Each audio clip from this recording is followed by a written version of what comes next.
Hello, poodling around us. World Topiary Day is a concept that I conceived in my day-to-day work as Managing Director of Catapult PR back at the start of lockdown in 2020. We first brought this to fruition in 2021, so are now enjoying our third World Topiary Day this year. Last year, I really wanted to have a fashion element to World Topiary Day, but we just couldn't find any fashion students or colleges who would work with us. This year also proved a challenge until we approached UCLan, the University of Central Lancashire, and a little bit of serendipity occurred. Listen to our podcast with Textiles student Hex Gregson and hear how the stars all aligned for our World Topiary Day ambitions for 2023. Good morning, Hex. First of all, Morning. how did you become interested in textile design, and why did you decide that this was the university course for you? Well, I started doing textiles with my mom at like a really young age, and it was just really fun and something I just love to do. And I kind of went into art for a bit and then came back to it in college, and I just knew it was the thing I needed to do. So I carried on making, and I went to look at UCLan and university. And when I looked at UCLan, I was kind of like, this is the place for me. And I just kind of knew it without kind of needing to look at anywhere else. It was like, this is it. No need to look elsewhere. And how does the course run at UCLan? Do you simply focus on textile design, or do you study other things as well? So we tend to be doing about 3 to 4 projects at once. So we have a written side of the degree. We have the practical, about 2 practical projects, and then kind of like a business side type thing. Okay. So we have, like, for this year, for example, we've had to write our dissertation, and we've had to do a business skills course, basically showing us how to set up a website, how to get ourselves out there, how to look for jobs, how to correct our CV, things like that, which are really good to like go forward with. And then we've had our practical like learning skills, learning how to get a story across through the textiles. Yeah. Oh, that sounds really interesting. Yeah, so there's lots of different dimensions to it. Oh yeah. It's not just like sat in a classroom sewing, it's like so much more than that. And by doing the research into like certain subjects, you find out why people were sewing and why people were doing this type of art and things like that. And so it sounds like you're really passionate about textile design. Why do you think that is? What is it about textiles that appeal to you more than, say, doing graphic design or some other kind of artwork? I think with textiles, there's just so much you can do. Like the amount of art you can put into textiles, or graphic design you can put into textiles, and the fact that there's so many different kind of avenues to go down with textiles. Like you could go into embroidery, or you could go into like upholstering chairs and stuff like that. It's so diverse in that way, and it's very much like, for me, I prefer making something rather than like making something on a piece of paper. Like I prefer a tangible thing that I can hold and be like, I've created this. Yeah, so it's more of a tactile thing in a way then, isn't it? Oh yeah, definitely, yeah. And although you're at UCLan now, you studied at Blackpool schools and colleges, didn't you? Because you are from the Blackpool area, aren't you? Yeah. So I'm from Blackpool, and yeah, I've studied at Blackpool 6th and McKee College House, which is like a medical school. But both schools just showed me so many different ways and techniques, and just showed me how art could like help me with my medical conditions and things like that, and help me through things. And that's why I really got into what I do. Yeah, because do you have a severe medical condition? Well, it's called ME, and it's also like a strain of fibromyalgia. Mm. It's basically where I'm in pain 24/7, Oh, and I'm tired constantly as well. Feels like you've run a marathon. Um, mm.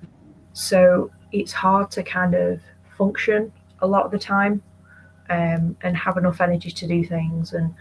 And it really put a halt on my uh, me growing up per se, because I can't do what other people can, but I'm not going to let it stop me. No. And I suppose textiles is a good thing perhaps for you to do because it's something that can give you lots of things to pay attention to and something that you can manage perhaps with your condition a bit better than other things. Would you say that's correct? Yeah, definitely. Like I used to do a lot of painting before I was ill, but Mm, now I can't sit at a desk for a long time. mm. So now I like to sit in bed and do textiles because it's something I can do whilst Yeah. laying down, relaxing, and it's more appropriate for my condition of living now, you know? Mm. Yeah, so it's been a good thing for you to sort of be passionate about. It's good that you had those skills to start with, I guess, that you could kind of go into that. Yeah, oh yeah, definitely, yeah. So thank you, Mum, for teaching me all the Yes. ways. So a few months ago now, you were approached by your tutor because you'd got news that Levens Hall and Gardens were looking for a fashion student who could create something special for World Topiary Day. And, that must have been a strange conversation to have, a bit different, I guess, when you went in that day. But how interested were you in that at that point? I was like, as soon as my teacher told me, my jaw just dropped. I was like, oh, okay, this is amazing. I was literally, I was thinking, I hope they email back. Please email back. I'd love to do this, please. Because Mm, I love manor houses, and just the thought that my work that I produce will be anywhere near or even on the grounds of somewhere like a manor house is monumental to me. yeah, and it was a bit like you say, you've hinted at it, but it was a little bit of serendipity, wasn't it? Because you love historic houses, you're absolutely passionate, and you'd already decided that you were going to focus on them as part of your degree, hadn't you? Yeah, yeah, it's been a love since I was a child. Just going round all the old houses and just seeing the palatial like manners and the gorgeous gardens, and I just absolutely love it. And I wouldn't want to be anywhere else. Mm, So for me to be involved is amazing. And the fact that like I'm able to put my whole project to do with like Georgian and Edwardian houses is amazing. And mm, I've also like I haven't just done the dress; I've done a few other bits for yeah. the project as well. Okay. But it's been so much fun, so much fun. And is it the kind of furnishings and the decor of the houses that attracts you most, or is it kind of the history? It's a bit of both. I think it's more like the history behind, like, say, a porcelain pot that's in the house, because it might be Mm, like something that's been commissioned by an artist for like a person in the house, but just that history and just that maybe that love letter from a soldier at war back to the person at the house, stuff like that, and the way that like all the ornaments in like houses and the wallpapers have got so much detail in that you don't often see nowadays with a lot of things, like the intricate frames and the swirls and stuff like that, and all the delicate carving and things like that, and the gold leaf. I feel like we're not going to get any grander than these houses, because that's the peak of what for me can be achieved within mm. like house design. Yeah, because when you went to Levens Hall, you saw the Spanish leather wallpapers, didn't you? When you were sort of having Yes. a tour there. That's the sort of thing we're just never ever going to be able to recreate that thing, and nobody would bother these days, would they? Because it'd be far too expensive, and there wouldn't be the processes to actually do it these days. And it is that history that's never going to be regained, isn't it? Yeah, I think it's a form of a dying art, really, like all these old textile techniques as well, like making lace Hmm. making. Nobody does it anymore because of how much time it takes, and Yeah. like woodworking, like delicate carving, like nobody does that, and I just wish in a way like through my project, people will be more keen to bring that sort of thing back, especially like with the Spanish wallpaper. Like that's stunning, but if I didn't see that when I went to see it, I wouldn't have known anything about it. No. I've never heard of that before, and it's that type of secret knowledge that I want to try and like put in my project and try and get more people interested in the history of houses. Mm. And you have a mission, don't you, with regard to houses? Do you want to tell us a little bit about that? Yeah. It's quite a big task to take on, but Well, first of all, it's going to be over my lifetime, so it's not like just in this year. But Mm. I really want to go to like all the houses in the UK, like the manor houses, um, and like just go and explore them because I've got a National Trust lifetime membership, so I'm set now. Can Hmm. go on little holidays, and yeah, there's just something different at every single house you go to, and there's so much to learn. And even if you revisit them, there's always something new. They've always changed something, and there's just so brings me so much happiness just to be walking in the same house that like a royal family member will have walked in or stayed in. Yeah. And have you got a list of all these houses? Are you ticking them off? And how many have you done, and how many do you think there are to go? Well, I have like a map of the UK, and I've got a little sticker on each house I've been to. All right, okay. um, but I'm hoping to go to some more. I've only been to like 20 so far, but I'm hoping to get going with that. Maybe do a road trip around the UK at some point and go to a lot then. But Yeah. hopefully, I'll be somewhat near when I'm 80.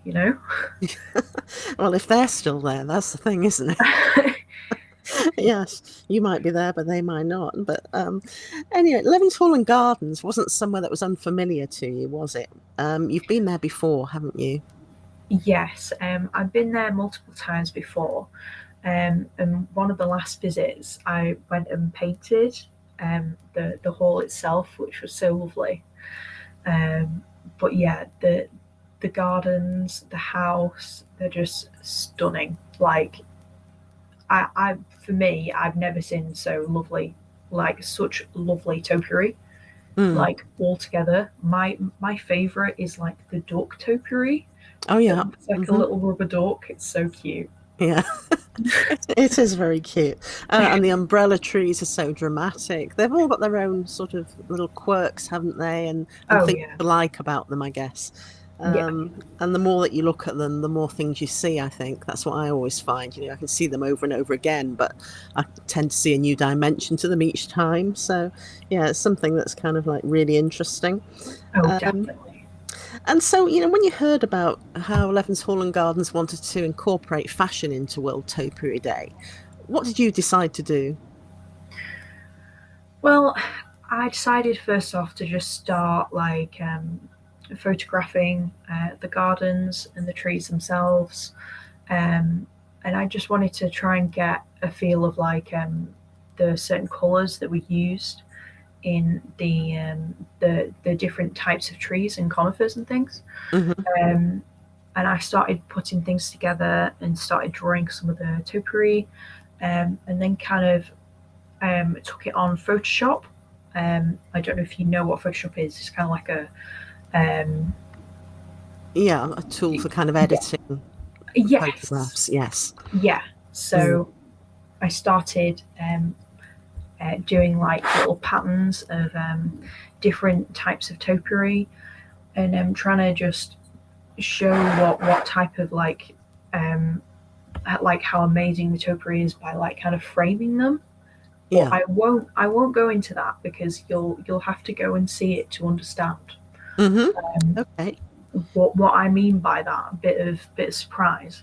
Um, but yeah, it's very much like a long process to try and get what I want to out of the research, art I'm making.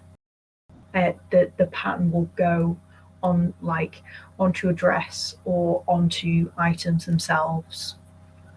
Okay. Yeah, because I think the other things that were mentioned, I don't know. I know you're going to keep this a bit of a secret, but you did mention at one point maybe some wallpaper, maybe a chair, that sort of thing. So it's a pattern that can transfer onto different things, isn't it? I presume that's what you've done. Yeah. So this pattern is on a dress at the minute, but I know it could go on notebooks. It could be a wallpaper. Um, but we try to like at uni we try to make sure it's a design that could go on anything, because then it's better to work for a company, and you've got more durability with a design. Yeah. Yeah. And this dress, it's a Regency style dress, I believe, isn't it? It is, yeah.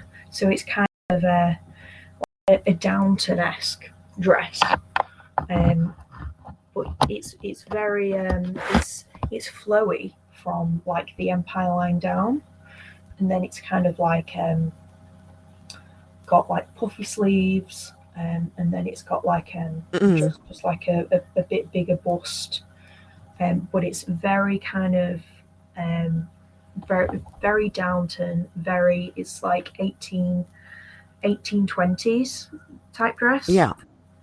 hmm I'm sure people are imagining that now in their minds and thinking it's going to sound, well, it sounds extraordinary. I'm sure they'll be wanting to see it. So well, it's going to be unveiled, isn't it, at Levens Hall and Gardens? So will some of your family be there to see that happen? Yeah, I've invited a lot of my family to go and see it because it's like a big thing for me, and Mm, I'm literally counting down the days. Like I just I've never done something like this before, so I'm super like hyper, yeah, you could say about it. yeah. Um, I'm still a child at heart, so I'm still getting excited about things. But yeah, it should be really fun to do, and it'll just be there, and I can speak to people about it, and I think it'll be a great addition to Topiary Day. Yes, definitely. And some of the press have already started talking about it, and I'm sure that once it's revealed, people will be even more interested because there'll be actually something to see then. So I expect there'll be quite a lot of press coverage about that. And I think you have every right to be excited about it because, for somebody at your stage of your career, it is an exciting thing to do, isn't it? It's not the sort of thing that happens every day. And World Topiary Day attracts people from around the world who want to know what's going on with it. So it is like, you're playing a part in something that's global. So I can understand that it's really exciting for everybody. Yeah, definitely. Just the fact that my lecturer even mentioned it to me to do, it just kind of made my honours so much better and so much more exciting for me because I Mm, knew it was for um, like like because I knew it was for Levens, and I knew that I could put my all into it, yeah. and And it was I something knew that was that. interesting to you. And yeah, it was just something perfect, wasn't it, for what you wanted to Yeah, do? Yeah. it's just been a joy to do, really. So where do you go beyond this? Because your degree will be finished fairly soon, won't it? This is about the very last thing you're going to do for your degree, isn't it? So what's next for you? I'm not too sure. I'm probably I'm a bit limited because of my medical condition, so I can't do normal hours on jobs or anything like that. Mm.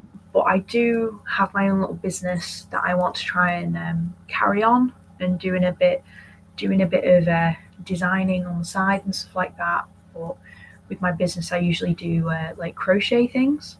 Mm-hmm. So I tried to get crochet on the dress, and I've made some little crochet gifts for the staff at Levens because I thought they'd like it. So Oh, lovely. We won't tell them to listen to this before it happens because we'll spoil the surprise. So we'll have to keep that up our sleeve. But crochet's big now, isn't it? I mean, crochet's everywhere. Lots of kind of fashion brands are incorporating crochet for something that probably went out of fashion for a while. It's certainly come back recently, hasn't it? oh yeah, definitely. I think old houses was I saw a lot of like older crochet and more tiny crochet on dresses, and it kind of got me into wanting to do crochet in the first place. Mm-hmm. So I've tried to do that on my dress as well, to try and do very fine and delicate little topiary trees to put on it. But I hope it'll look good. But fingers crossed. Yes. And, there might be other stately homes listening to this, and I know you said you've got your National Trust pass, but, there'll be independent stately homes out there that you won't be able to access with that. So if there's anybody who wants to extend a visit to you, how could they get in touch with you? Well, I have an email, which is hollygregson15@gmail.com, or I have a Facebook page with my brand on it. It's called Hex Designs, and just drop me a message on there. And is that the name of your Etsy shop as well? Yes, yeah, it's all under Hex Designs, and it comes from my name. So, yeah. Okay, so all we must pray for now, I guess, is good weather, isn't it? And I think, as long as we've got that, we should get a fantastic unveiling of the dress, and hopefully people will be able to see it in all its glory without raindrops everywhere, or even worse, storm clouds overhead. But what do you think you're going to feel by the end of that? Do you think you'll sort of be elated by the end of World Topiary Day, or do you think you'll kind of like be thinking, oh, that's over now, and what do I what do I do now? Yeah, especially that. Indeed, it'll be a little bit upsetting that it'll all be over, but I'll probably keep visiting Levens, of course, and different houses, but I will be upset that it's done with, but I'll be so appreciative of even the chance of doing so and getting my work there. So. And what will happen to the dress once World Topiary Day is over and it's been unveiled? What happens to it then? Well, we're doing for my degree, we're doing a degree show, so the dress will be part of that for a few months, for people to come and visit. Right, people will be able to see it somewhere else as well. Yes. So it'll be at UCLan in Preston. It'll be in the Victoria building for people, the general public, to come and see. Okay, that sounds really interesting. So there's all sorts of students' designs there, are there, in this exhibition? Yeah, so the whole art department is open for people to come and have a look at. And we all have done like a final collection of items and wallpapers and things like that. So it will be really nice for people to come and see and maybe buy a few bits of us. Oh, right, things are for sale as well. Oh, even better. I mean, I think so. I'm not too sure. Or if somebody makes me an offer, I'm not going to say no, Oh, it sounds really interesting, and it's good, isn't it, to support young people and to go and see their work, because it can be so inspiring. So, yeah, if anybody's out there in the UCLan area, if anybody doesn't know, that's in Preston, isn't it? So, if they can get there, or they're in the area and want to drop in, that sounds like a wonderful thing to do. If anybody wants to go to World Topiary Day, of course, that's Sunday, May the 14th. And that's at Levens Hall and Gardens, which is near to Kendal in the South Lakes. So that should be a really brilliant day, and I do hope that you get a chance to do more than just guarding the dress, because there are tours going on, and there's tabletop topiary demonstrations. So I don't know whether that's something you've ever thought of having a go at, Hex. I don't know whether you could turn your hand to a bit of topiary, I'd love that. I've been thinking of trying to get some topiary in our garden at home, but I know it takes a good hundreds of years to get perfected. So I can start it off and let my kids finish it. But yes, Yes. Or you can buy these frames these days where, if you wanted to make, I don't know, well, you like the duck, so maybe if you wanted to get a duck, yeah, you can get a white frame and train the plant to grow around it. So that's another way of tackling the issue. yeah, Yeah, maybe that would be the starting point. Failing that, there's always fake topiary, isn't there? yes, Which I have to say, I have to succumb to a little bit myself. So, yeah. so I don't have time for all that clipping. But anyway, it's been delightful to talk to you, Hex. Thank you very, very much for joining us. And good luck with everything. Let's hope that the weather stays good for you. And best of luck with all that you do next. Thank you very much. Thank you for having me. So there we are. Proof that if you have faith in a PR idea and keep trying to pursue it, great things can happen. Little did we know how much joy this particular catapult PR idea would bring to Hex, but it's these little events in my life that bring me so much happiness, because it's not only fulfilled our objectives, but also created a wonderful experience for someone else. I hope you enjoyed hearing about this today and will join me in wishing Hex well with her future career. Until the next time, remember that life's so much more fun when you are poodling around and discovering amazing things and places whilst doing so.